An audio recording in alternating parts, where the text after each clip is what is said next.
A virtude da fortaleza brilhou vigorosamente em Padre Pio, e ele bem cedo compreendeu que o seu caminho haveria de ser o da cruz. Por isso logo o aceitou com coragem e por amor a Deus. Durante muitos anos, experimentou além dos sofrimentos das suas chagas, os sofrimentos da alma, que suportou com serenidade admirável, com profunda humildade e resignação. A Igreja Católica Romana sempre teve cautela e vigilância em relação a tudo aquilo que excede a explicação humana, particularmente no tocante aos fenômenos sobrenaturais. Por isso, assim que os fatos incomuns ocorridos com o Padre Pio começaram a ser divulgados, a Santa Sé começou a investigar sobre o que estaria verdadeiramente acontecendo. Ma per il resto Padre Pio è stato sottoposto a necessarie. Padre Pio esteve sob investigações do Santo Ofício e restrições ao seu ministério, não tanto ao Padre Pio, mas ao fanatismo que foi criado em torno de sua pessoa. Padre Pio teve que combater também com a limitação do ministério sacerdotal, com as incompreensões e com estes devotos que talvez o tenham feito sofrer até mais que os seus caluniadores. Porque o excesso de devoção que se transformava em fanatismo não era bem visto pela autoridade da Santa Sé, pelo Santo Ofício. As suspeitas contra o Padre Pio cresceram, impulsionadas pelo ódio de seus difamadores. Em junho de 1922, o Santo Ofício emitiu disposições destinadas a isolar ele dos devotos, proibindo de mostrar as chagas, falar delas ou permitir que elas fossem tocadas. Trocaram seu diretor espiritual, ficando suspensa toda a comunicação epistolar. Proibiram também de responder qualquer carta ou aconselhar quem quer que fosse. Mandaram ainda seus superiores afastar ele de San Giovanni Rotondo, o que acabou não acontecendo. Possiamo dire maltrattato, anche perseguitato dalla Chiesa lungo tutta la sua. E podemos dizer que Padre Pio foi perseguido pela Igreja durante toda a sua vida, até quase a morte. Mas sempre amou a Igreja. E quando alguém, para defendê-lo, queria atacar a Igreja, com algum escândalo público, Padre Pio dizia: "Não permito fazê-lo, porque a Igreja, mesmo quando afeta você, é sua mãe e você deve amá-la." E eu creio, na minha convicção pessoal, que Padre Pio ofertou a sua vida ao fim do seu caminho terreno pela Igreja, quando o Papa Paulo VI, em julho de 1968, escreveu a Humani Vitae, aquela famosa encíclica sobre o amor familiar, conjugal, etc., reafirmando a doutrina tradicional da Igreja, suscitando uma grande onda de oposição, também no interior da Igreja, da parte de alguns bispos, e o Papa estava sofrendo muito. Padre Pio lhe escreveu uma carta, que a encontramos no seu epistolário, na qual, entre outras coisas, encontramos um agradecimento ao Papa por seu ensinamento, que havia transmitido à Igreja e prometendo obediência e docilidade ao magistério, como era a tradição na Ordem dos Capuchinhos. Padre Pio, então, oferece sua vida pelo Papa e pela Igreja. Nell'Ordine dei Cappuccini, Padre Pio anche in qualche modo, tra le righe, offre la sua vita per il Papa e per la Chiesa. A reação de São Pio ao tomar conhecimento de cada proibição era elevar os olhos ao céu e se abandonar à vontade de Deus. Aceitou tudo com humildade e resignação, ainda que soubesse serem injustas aquelas penas. Que Padre Pio sia morto offrendo la sua vita al Signore. Padre Pio morreu oferecendo sua vida ao Senhor pelo bem da Igreja e do Papa. Não obstante tenha sofrido toda a vida por causa de um tratamento talvez injusto, porém que ele sabia que era uma permissão de Deus e sabia que só na Igreja se pode santificar. Portanto, aceitou com humildade e obediência tudo o que a Igreja o comandou. O santificare, e quindi Padre Pio ha accettato con umiltà e obbedienza. Acreditar, agradecer, pedir humildemente, vivenciar a palavra do Pai.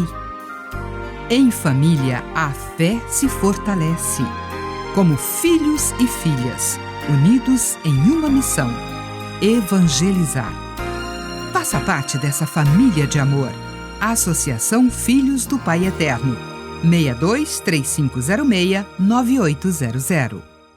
Muitos livros foram escritos sobre as perseguições sofridas por Padre Pio, desmentindo as acusações contra ele, revelando a má-fé daqueles que o difamaram e relatando os fatos em todos os detalhes, os sofrimentos físicos provocados pelos estigmas, os esforços quase sobre-humanos do apostolado e as calúnias e perseguições que crucificaram a alma dele se reverteram em glória, ainda nessa terra.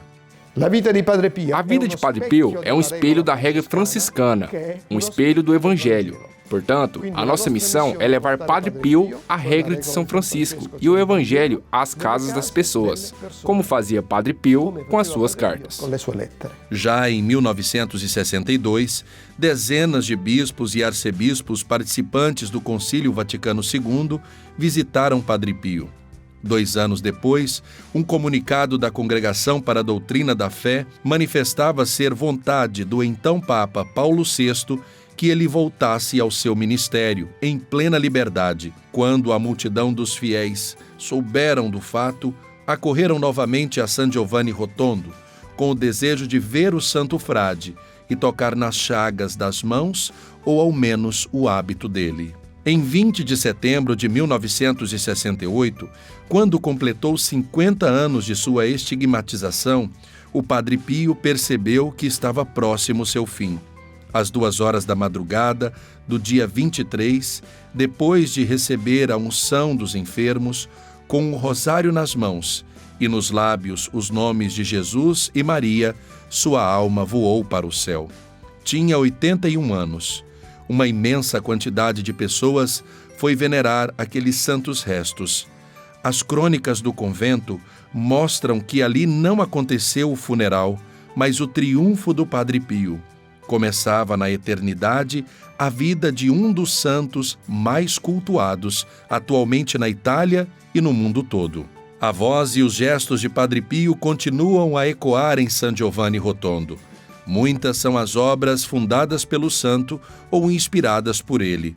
Um exemplo é a Casa Alívio do Sofrimento, fundada há 60 anos por Padre Pio. Hoje é um dos hospitais mais importantes da Itália, pela extensão e equipamentos de última geração. A unidade de saúde atende cerca de 50.000 pacientes por mês de diversas partes da Itália. Padre Pio raccolse questa idea e cominciò a diffonderla fra i suoi figli spirituali. Padre Pio abraçou a ideia e começou a difundir entre os seus filhos espirituais e em poucos dias, um grupinho dos filhos reuniu um comitê com a ideia de realizar este desejo de Padre Pio, construir um novo e grande hospital, com critérios de modernidade, mas sobretudo com a ideia de dar aos doentes um clima de familiaridade e de assistência amorosa a poucos passos do convento. Rapidamente, foi dado o encargo a um arquiteto da província de Nápoles, mas não foi realizado tão logo, porque em 1940 a Itália entrou na Segunda Guerra Mundial. Todo o projeto ficou suspenso, bem como a doação das ofertas, e o início do hospital só se deu em 1947, durando 9 anos a sua construção. E em 5 de maio de 1956, foi inaugurado com uma missa presidida por Padre Pio. Com uma messa presieduta da Padre Pio. Outra obra que nasceu inspirada em difundir a mensagem do Evangelho por meio dos ensinamentos e da experiência de São Pio de Pietrelcina é a Telerádio Padre Pio. Um canal de televisão e um de rádio, de inspiração católica, transmite o sinal em rede com a emissora nacional Padre Pio TV, que também transmite via satélite na Europa e na região do Mediterrâneo. A nossa atividade altro não é. Então, a nossa atividade não é outra que não a continuidade do ministério do Padre Pio na direção espiritual. De fato, o símbolo da nossa TV contém parte das cartas de Padre Pio, porque se quer indicar a missão da nossa TV, que é o que fez Padre Pio.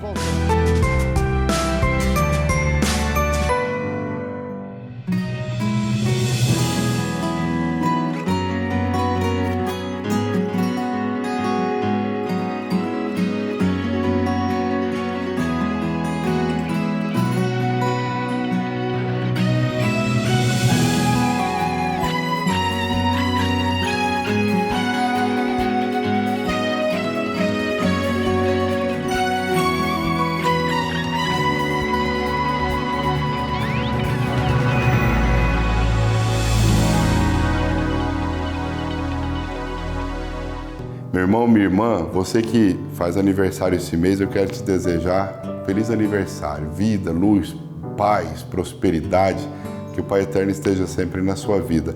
E para você que faz parte da Associação Filhos do Pai Eterno, cadastrado, associado, evangelizador ativo conosco, eu estou mandando esse belíssimo presente para você, especialmente em comemoração aos 180 anos da devoção ao Divino Pai Eterno.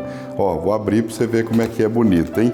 É uma imagem do Divino Pai Eterno que eu fiz e já abençoei para você, para que você possa ter mais perto ainda essa devoção no seu coração, na sua vida, para que você entenda cada vez mais que o amor do Pai Eterno é um amor de trindade com Maria no seu coração. Olha só que bonito, a imagem do Pai Eterno. Vou até abrir mais aqui para você ver bonitinho.